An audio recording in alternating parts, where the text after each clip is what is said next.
మీరు బీపీ టాబ్లెట్స్ని ఎప్పుడు స్టాప్ చేశారు? లేదా ఎవరైనా సడన్గా స్టాప్ చేసిన వాళ్ళు ఉన్నారా? అయితే వెయిట్, 1 సెకండ్లో లైఫ్ డేంజర్లోకి వెళ్ళిపోతుందని మీకు తెలుసా? చాలామంది బీపీ నార్మల్ అయిపోయిందని అనుకుని టాబ్లెట్స్ ఒక రోజులో స్టాప్ చేస్తారు. బట్ ఇది చాలా పెద్ద మిస్టేక్. మనం ఎప్పుడైతే బీపీ టాబ్లెట్స్ సడన్గా స్టాప్ చేస్తామో మన బాడీలో రిబౌండ్ హైపర్ టెన్షన్ అనే డేంజరస్ రియాక్షన్ స్టార్ట్ అవుతుంది. దీనికి అర్థం ఏంటంటే మన బీపీ ముందు ఉన్న దానికన్నా ఎక్కువ లెవెల్కి జంప్ అవుతుంది. ఎడ్రినాలిన్, స్ట్రెస్ హార్మోన్స్ సడన్గా స్పైక్ అవుతాయి.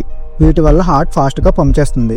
సో ఆటోమేటిక్గా స్ట్రోక్ ఆర్ హార్ట్ అటాక్ వచ్చే రిస్క్ డబుల్ అవుతుంది. ఎస్పెషల్లీ మెటాప్రోలాల్, ఎటనలాల్, క్లోనిడిన్, అమిలోడిపిన్ వీటిని సింగిల్ డేలో స్టాప్ చేస్తే బాడీ ప్యానిక్ మోడ్లోకి వెళ్ళే అవకాశం ఉంది. మీరు బీపీ మెడిసిన్ మార్చాలి అంటే డాక్టర్ స్లోగా టాపర్ చేస్తారు, అంటే డోస్ని వీక్ బై వీక్ తగ్గిస్తారు. అంతేగాని బీపీ తగ్గిపోయింది కదా అని ట్యాబ్లెట్ని ఎప్పుడు సడన్గా స్టాప్ చేయొద్దు. మీ చుట్టుపక్కల ఎవరన్నా బీపీ మెడిసిన్ యూస్ చేసే వాళ్ళు ఉంటే ఈ వీడియోని వాళ్ళకి షేర్ చేయండి. ఈ వీడియో వాళ్ళకి హెల్ప్ అయ్యే అవకాశం ఉంది. అలాగే ఈ వీడియో ఇన్ఫర్మేటివ్ అనిపిస్తే కింద కామెంట్ చేయండి.